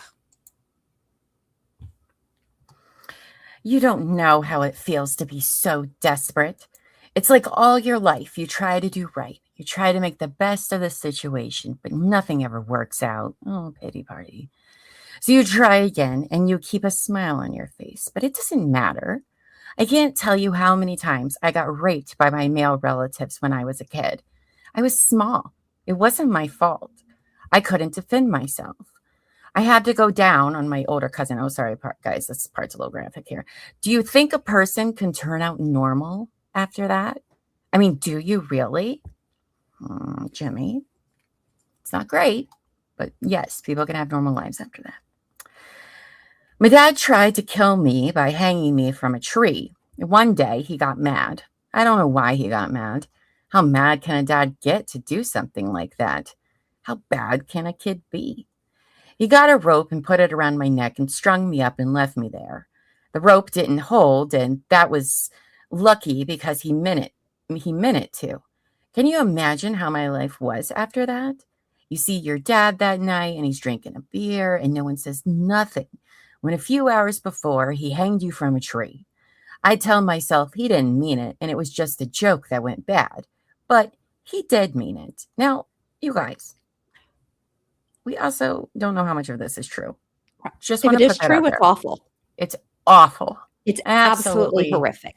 Awful. And I But do think that there is a lot of truth to I do his think history he was here. abused. Agree. But just, again, he's not a reliable narrator. So, but I do think that he definitely did not have a very good Agreed. childhood. Agreed. My entire childhood, all I ever felt was fear. I never knew what it was like to lie down at night and go to sleep. Just close my eyes and sleep. I had to tell myself all kinds of stories to get me through each day so I could pretend it was someone else and that these things weren't happening to me. Let me ask you, why didn't my dad ever go to jail? Why didn't my older relatives get punished? Nobody made sure I was safe. Nobody cared. I asked the detective that question, or maybe I didn't. I don't remember. But the thing is, I wanted an answer, and nobody ever gave it to me. How can I get you to understand? Somebody like me who's been treated like less than an animal since the day I was born, just abused and used and stuffed in the garbage. And then every time I tried to climb out, just stuffed back in again. Well, even if somebody like me tries over and over, it's like you're daring people to hurt you, putting it in their face. Like you're saying, see, look at me. I'm not giving up. I want to better myself. I can stand up tall just like you. I can have a job. I can have an apartment, pay my taxes. I can be a normal human being. Okay, sorry, I was trying to do that. And I did get a job and I did work hard. That was a big achievement for me. But when they all turned against me because of my problems, I'm not denying it. I do have problems. But I tried. That's the point I'm making. I always kept trying until there was no way for me to try anymore, which this is the point where I'm like, I don't care. All right. Like, sorry, buddy, but I don't know, because you're about to do some truly horrible things. Now, me daring to do that, daring to try and put it in their faces means they can laugh and sneer and think it's okay to kick me in the teeth. It's easy for them to kick me in the teeth, you know? They can do it and nobody even blinks. Nobody treats them like they committed a crime by what they did to me. They don't get in trouble. They can punch the smile right off my already bruised and bleeding face, making it more bruised, more bleeding, swollen, infected. So it's like I have a big sign on myself saying, abuse me. But then forget about it if I try to turn around and hurt someone else in order to get ahead of the game. Oh no, not allowed. I get punished. I mean, you get us there, and then it's like, ooh, no, Jimmy. Because see, the problem is one, well, you probably shouldn't kill anybody, but you took it out on an innocent people. It had nothing to do with your business. All right, you are not the same. Okay. Quote, well, you didn't just hurt him, you killed him, the detective said to me, like a slap. And I didn't really think it was nice of him to do that. He wasn't getting it at all. Was he dense? Oh, that's right. Words from Jimmy. How rude of him. Rude of him. Not that I can't say that he was right in a certain kind of way. And I thought I was being very reasonable and honest to admit it when I said, true. But that's what I'm trying to explain about being pushed. It's not like one day you just decide to kill someone. You get pushed there. And anyway, it's not like it was my idea, you know? Whose idea then? Asked the detective. I think I rolled my eyes at that point because it was pretty obvious where he was leading with that one. I wasn't an idiot, not like him. Okay, buddy. They made it obvious that what they wanted to hear. And sure, I'm not going to say anything except the truth, right? And that's what I did. I don't want to end up strapped to that table, all those people looking at me through the glass, not to mention the years I'd have to live in isolation before it happened. I don't do well cooped up. I wasn't doing well sitting in that interrogation room. Still, I didn't want to come out right out and say it plain, so I talked about other things. Right. We don't want to talk about the bad things I done. Let's talk about other things, please, and thank you. Now, Miki and me had a special relationship. She cared about me when nobody else did. She was the only one. And then, I just got an urgent message that Eric Dane passed away. McSteamy. What? I'm sorry, from Grey's Anatomy. Eric Dane. Sorry, he had really? ALS. I'm sorry. Okay. I was like, what? Oh, that's sad. Oh. Wasn't he, what rom-com movie was he in that I kind of know? He was on a lot of things. Sorry. Okay. And then even with her, I wasn't sure anymore. She was going to leave me, just like kick me to the curb. I don't think she really wanted to. I think she thought she had to in order to make more money. She was desperate, just like me. We had a lot in common. Oh, I'm sure. We understood each other. I wanted to help her. She'd done a lot to help me, and I was willing to make a sacrifice for her sake so she wouldn't have to leave. I mean, who'd want to go and be a nurse in Saudi Arabia? What woman in her right mind would want to do that? They kill queers like me and her in that place, and I think they kill women even if they're straight, just like for fun. Don't they make them cover their entire bodies, treat themselves like slaves? What if she never came back? Well, look at him being so thoughtful. Obviously, she wasn't thinking right. When you're desperate, you don't think right. I know what I'm talking about. Oh, I'm sure you do. So I had to do something to stop her from going. That's right. His own words. I had to do something to stop her from going because she's not in her right mind, guys. I had to keep her here for her sake and mine. And whatever tears she's crying now, trust me, she was happy when I did it. So you're saying she told you to do it? The detective said. You see, that detective knew his job. He wasn't going to let me out of here until I said it. I rolled my eyes some more. Eye rolling is a very good thing to do when you want to make a certain kind of impression. Or we just do it because of you. But like right there in that whole You just, yeah. Right there, he just said, I don't know why she went. She's out of her mind for wanting to go see the world and all of that. And I can't have that. Okay. She put her blessing on it. It was her idea. Why would I think up something like that? I said it so I could get back to what mattered. Whatever people tell you, I'm not a bad person. I had a bad life. Do you get the difference? If you had my life, you'd be one sick motherfucker too. You'd have a lot of anger. You'd need someone to help you, take care of you, and not throw you out on the street. Miki cared about me when nobody else did so. In return, I did something for her that she'd never do for herself. I messed it up.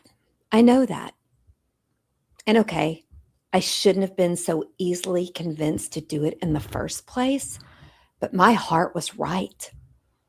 All I wanted was for Miki to be safe and secure. If she had that insurance money, she'd be okay and not worried anymore. I bet she'd let me move in. Been her housemate instead of that prick. I never trusted that piece of shit. She always complained how he yelled at her dogs. I mean, who'd yell at a dog for what? And people call me bad? I don't yell at dogs.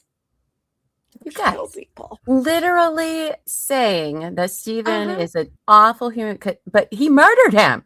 And look at how he's still talking about him years later. No remorse, none whatsoever. Yeah. He wanted her to sell her house. I bet if she'd gone to Saudi Arabia, he'd have sold the house right out from under her.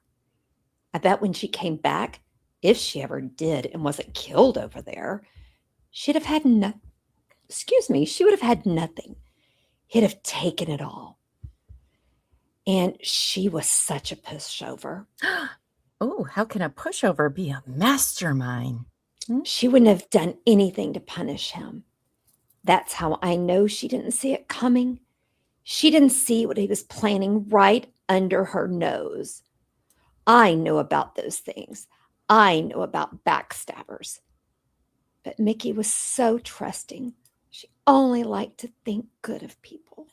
It doesn't sound to me like Miki tried to convince you to do anything. You just literally was like, oh, she's a pushover. I push her over. She'd never say or do anything to hurt anybody. Weak, feeble little Miki. And like literally, this is just him confessing to all of this. And she's I feel justified about what I did. Yeah, guys, justified that he killed an innocent man. I know it was wrong, but I think God will forgive me. I think God understands. I think when I stand before God, I won't even have to defend myself. I won't have to tell my side of the story. He knows all that stuff. I bet we're all going to be surprised when we find out who's in heaven and who's in hell. I was just trying to fix an impossible situation. Oh, you were trying to fix something?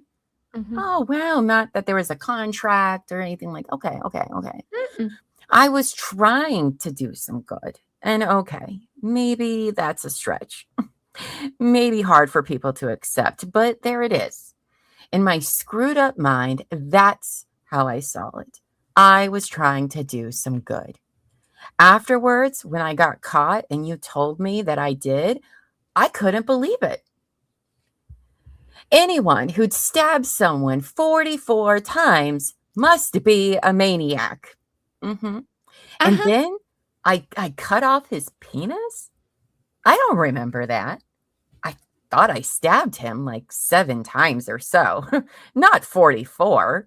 And the penis thing, come on. And then I took the penis to my aunt's house and flushed it down the toilet.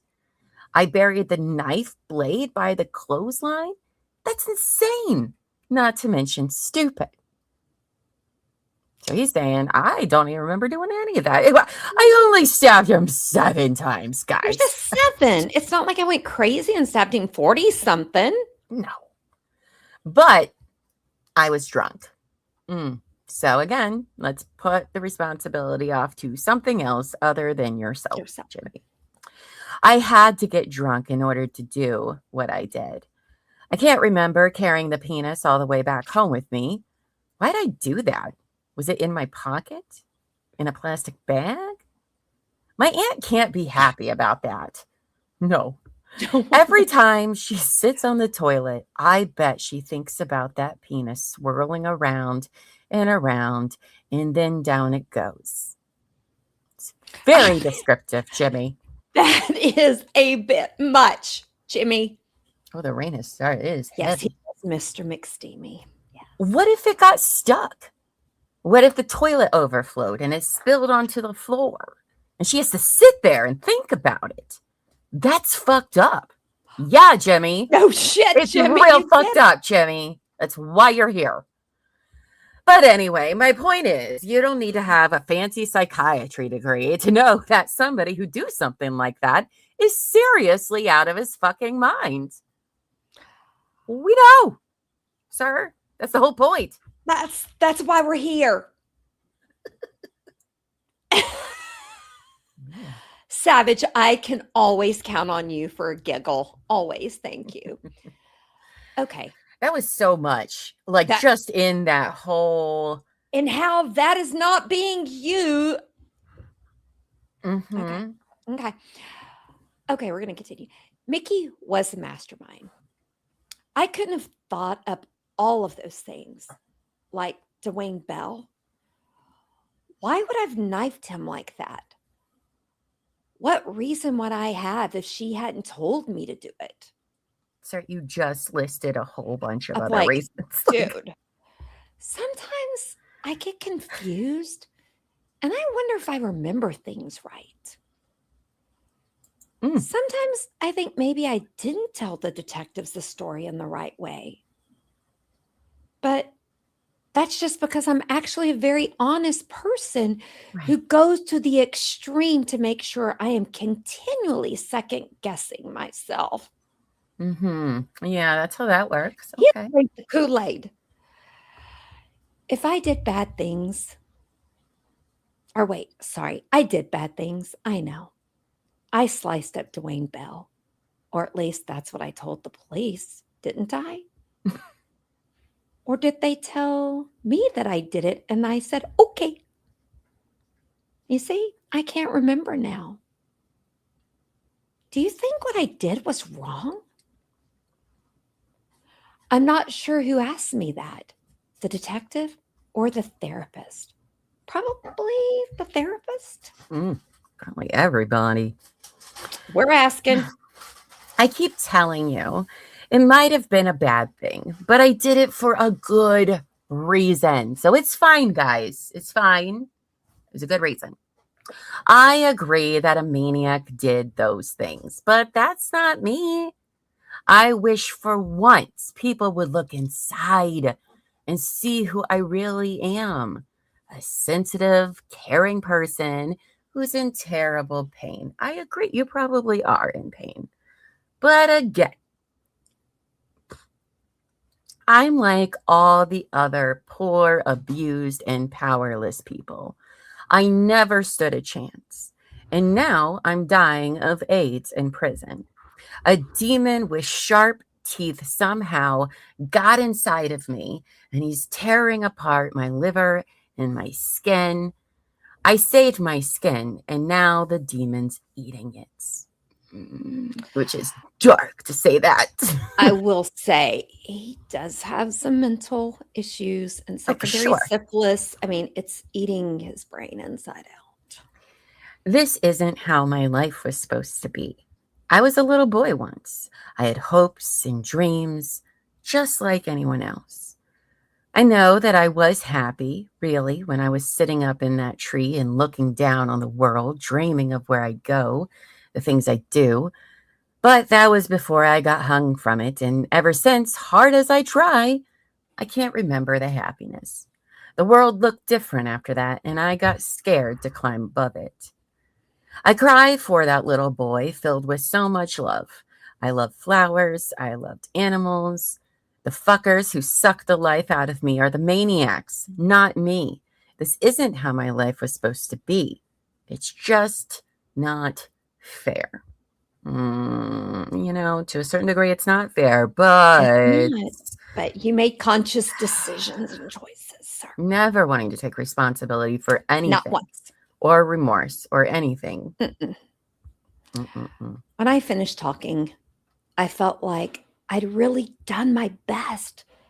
I told my story with a lot of emotion, with real feelings, not cold-hearted, because that's not how I am. Okay. The detective got up and left. That was it. He left me there. I thought I'd feel better after all that talking. But I just felt empty, like he'd used me for what he wanted, like everybody did, and then forgot about me. He was done. He went home after a long day. I came here. Like, look at how he quickly attached himself to this detective and created this romanticized interaction between the two of them. I'm not going to say he did not have issues. He had issues that didn't really exist. And now he's like, how dare you abandon me? So imagine what it must have been like when Maureen, it'd be 1,000 times more horrific for him. How made her ever? I know. I'll continue. I'm weak. Pain is my world. I try to look back and think of something good to remember, something sweet to put on my tongue to make my suffering not so bad. But nothing's there. I wish I could think of climbing that tree without hanging from it, but that's impossible.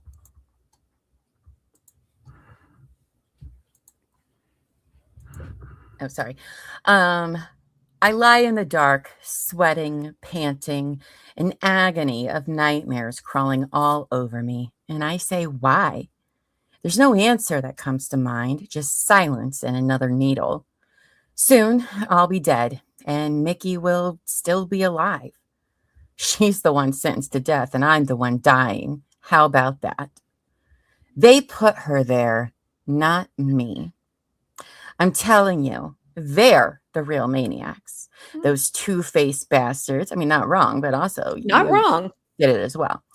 It doesn't matter in the end, though. I'm not going to say sorry for the part I played. Of course you're not. I didn't do anything that bad. I mean, it was bad, but I explained all that, right? Look at me. Nobody escapes death row. We all get sentenced one way or another. I don't deserve it any more than you do. And that, friends, are the words of Jimmy freaking Luna. Okay? Now, what? Oh, man. You've heard from him. Those are apparently his words. He ended up dying in prison. I don't know when. We really tried to find anything on him, Marvin, and Don. I couldn't find shit about these people anywhere. So he no longer is around. But the way that he even tries to manipulate the reader. Look at this sad childhood, and boy, I was. I mean, he had a bad childhood. I mean, if a fraction of that is true. Yeah, for sure. I get it. But, sir, a lot of people have had worse childhoods. I do believe he wrote these. And the reason why I say that is because I did look into the author that ran that page and her work at, and she's a pretty well-known person. She's ethical. Yeah, she's not Catherine Mader. Yeah, I didn't have any reason to not believe, and there was really nothing else she put with this.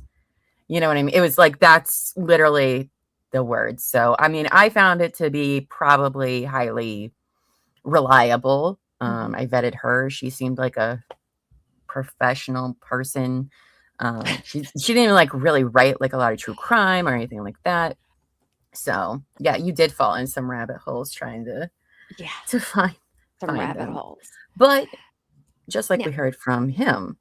while Luna's letter was a dive into chaotic internal world for a self-obsessed, delusional man, Maureen's public statement is concise, professional, and feels like a direct address to a system that has absolutely failed her, in my opinion. So let's see what she has to say.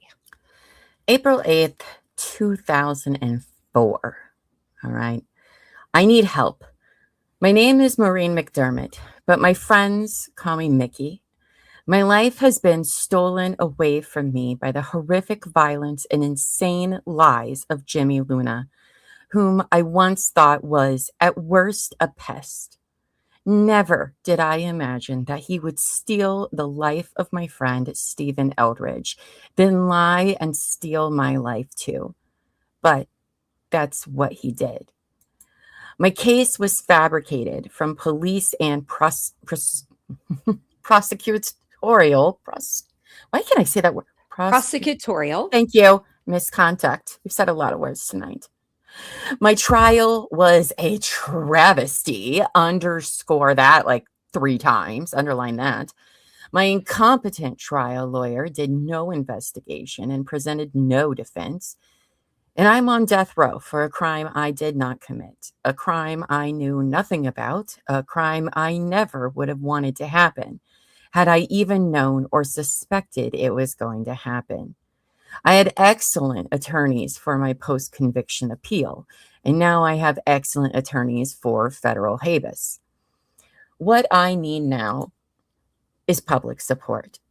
I need favorable publicity. I need people to be informed of how I was unjustly convicted and how 3 brutal murderers avoided punishment in return for their perjured testimony that made me out to be a cold-blooded killer. I need people on my team to influence public opinion, to convince people of my innocence, and to work for my release. I need your help. I am completely innocent. Please help me to prove it. Respectfully, Maureen Miki McDermott. Oh boy. Girl, Miki, we're trying, okay? Amy Like, thought you were listen. trying to say prostitution. Prosecutorial. Whatever. Kelly P, I agree. She might need Alan Jackson, but he doesn't really do that kind of work. You know, that's why when people will be like, oh, well, they can file an appeal, that doesn't mean shit. All right. The percentage of an appeal being like granted is very slim, and it can only be for specific things. And it's very, even if you got a shit trial, like it can only be for a few certain reasons of why you're granted a new trial. But this is one of the few death row ones I've been like, are you kidding me? I will say, from the little bit I've read and have heard about Gavin, if people will write him, he does. If he gets enough people sending to him, he'll, step into it. I mean, he got involved with the Menendez brothers after getting a lot of mail. So, not saying if he. I don't know. To me, it doesn't matter if she's guilty or innocent. There's no way that was a fair trial. That was not a. Do I think she's factually innocent? Yes. But hold on. We have our closing to do, and then we'll get into. So we've heard from the maniac and the mastermind. One admits that he lied to stay off the execution table, and the other claims she has been buried alive by those lies. But when you step back from the prosecution's mastermind narrative, you're left with a collection of facts that paint a very different and much darker picture of the American justice system. When we began this journey, we saw a woman accused of orchestrating a horrific murder for insurance money. But over the course of these episodes, we've seen the foundation of that case crumble under the weight of suppressed or lack of evidence and professional negligence all around. This case literally rest almost entirely on Jimmy Luna, a man diagnosed with dissociative psychosis and a history of violent castration fantasies. A man who admitted he only gave the detectives what they wanted to hear to avoid the death penalty himself. And that's right. Then we have Maureen's lawyer, Joe Ingber, who had a clear, very clear conflict of interest with Luna, did no pretrial investigation, and allegedly lied to the court about his fees, causing Maureen's friends and character witnesses to be excluded from the trial. This type of representation for a death penalty case is terrifying to me. It's unbelievable. Unbelievable.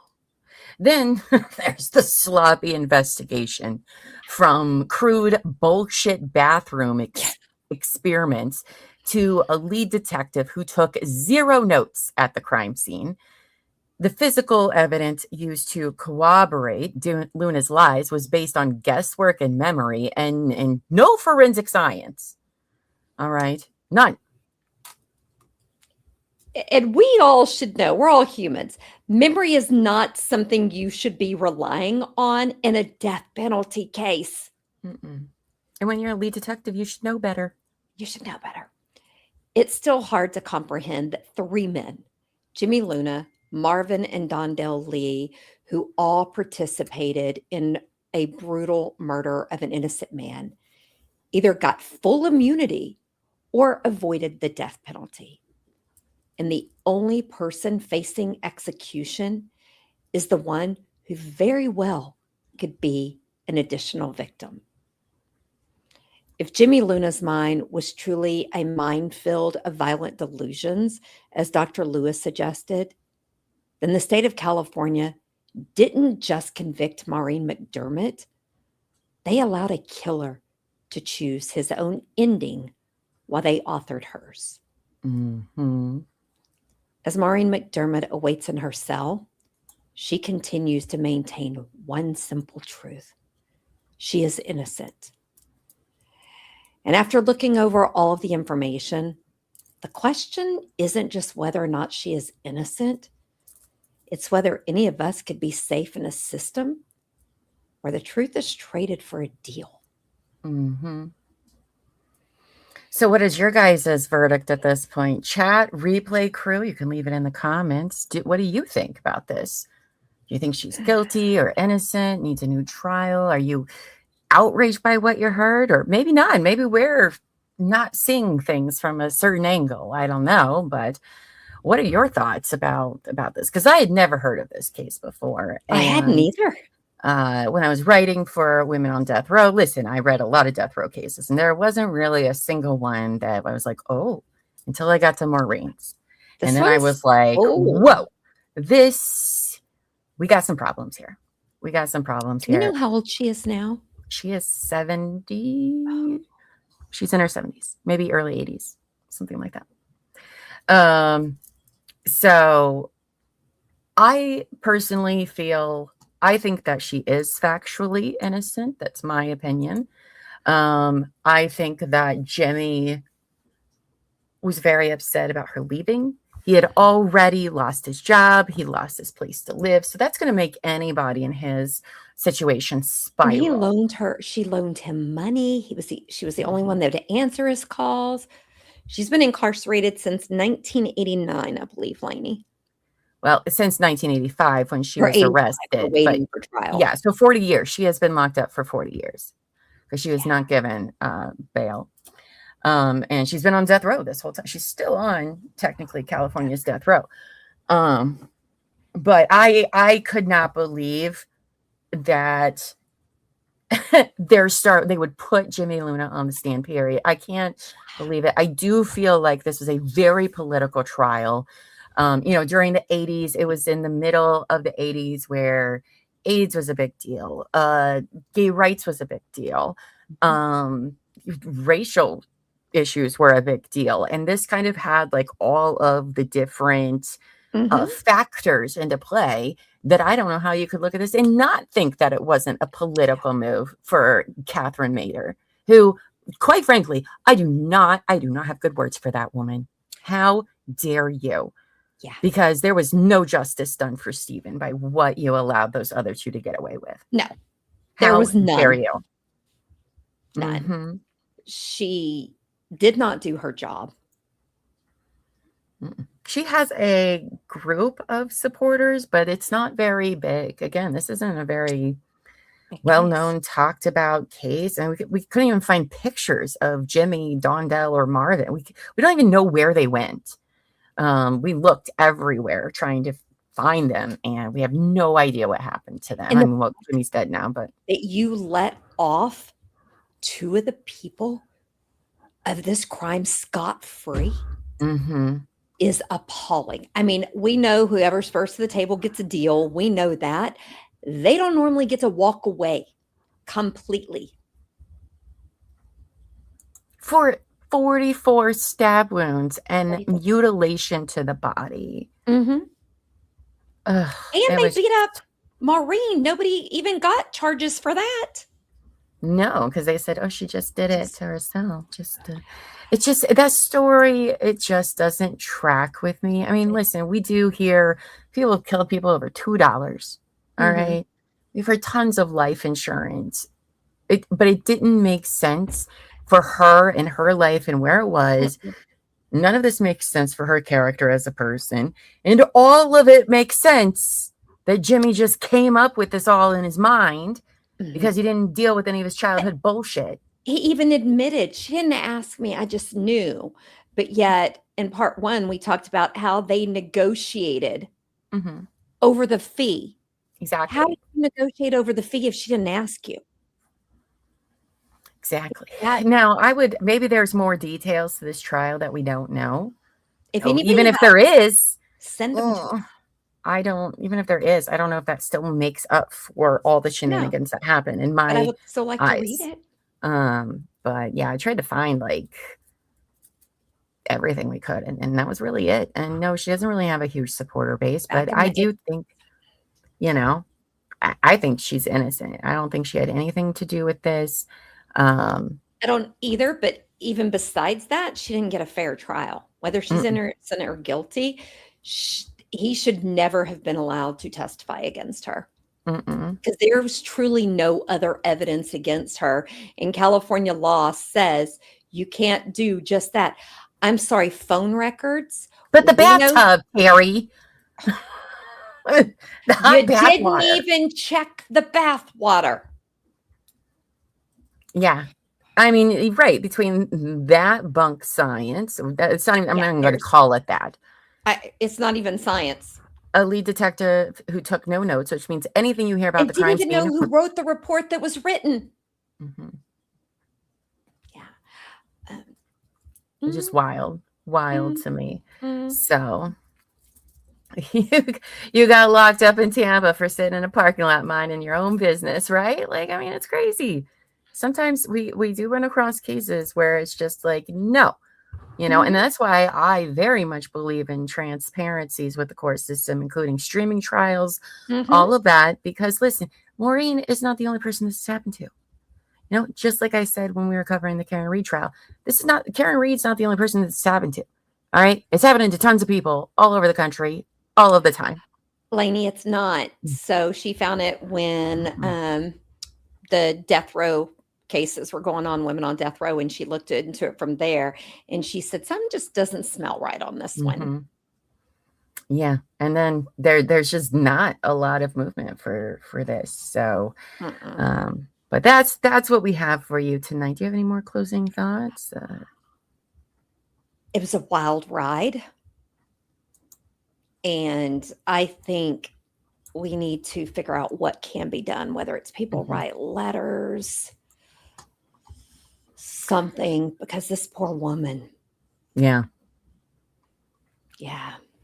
Right. Karen Reed was lucky because she did have the resources of an amazing team. But, I mean, this was back in the 80s. I mean, things were so different then. So different. Before we go, if you like what you've heard tonight, please be sure to follow all of our socials. Subscribe to our YouTube channel. Guess what, guys? It's free. Doesn't cost you anything to subscribe. It's free. Or if you're listening over on the podcast apps, please download, give us a rating. All of that helps us tremendously in getting our channel out there. Oh, she's 79. Okay. I thought she was very close to the 80s. Sorry. Now next week, you guys, on True Crime and Wine Time, we will be covering the truly horrifying case of Cassie Jo Stoddard. And Terry has been working around the clock on this story. Buffy. I'm going to have to get you. Buffy recommended this one. I mean, I've bought a book, had to stop and read that book. There is so much about this case too. That's true. So next week, we'll be covering this case.